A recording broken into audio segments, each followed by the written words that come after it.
The first time he met the man from the future, Max dismissed him as a trick of the light, or a trick of the mind, or a trick of something. After all, the man was wearing only one shoe, and he'd appeared magically from out of nowhere. He spoke of dark times to come, and made some puzzling pronouncements. Max chose to ignore them because they made no sense. Besides, he had other things to worry about. It had been as ordinary a Tuesday morning as any. The June gloom mists were lifting, and the day was brightening. After Max lied to his mother about what the school day held in store, he made sure she took her vitamins, made sure she ate the eggs he'd scrambled, fed the newly rescued dog, fed the parrot its anxiety pills, and fed the octopus something fishy and slimy. He secured the lid on top of the octopus's tank so that the escape artist could not escape. Then he inhaled a bowl of cereal and drank down a glass of milk, gulping hard to drown out his mom's litany of concerns.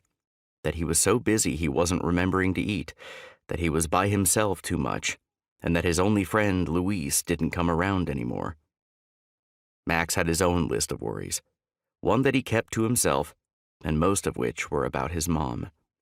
His beautiful, exhausted mother, who seemed to be fading away before his eyes. "You've got to stop blaming yourself, Maximum," she said, as she ran her hand over his spiky black hair. But this was easy to say, considering she didn't know the truth. "Whatever this regret is that you're carrying around, you've got to let it go. I can see it's eating at you." She lifted up his chin and then looked away because, Max suspected, she didn't want to look a liar in the eyes.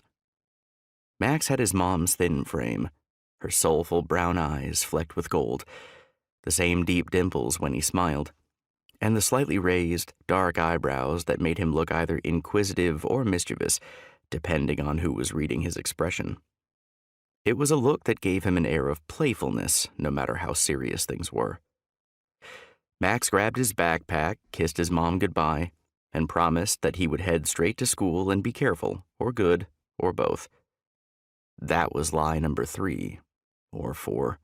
Max wasn't sure because he'd lost count. He felt bad about lying, but he felt worse about going to school.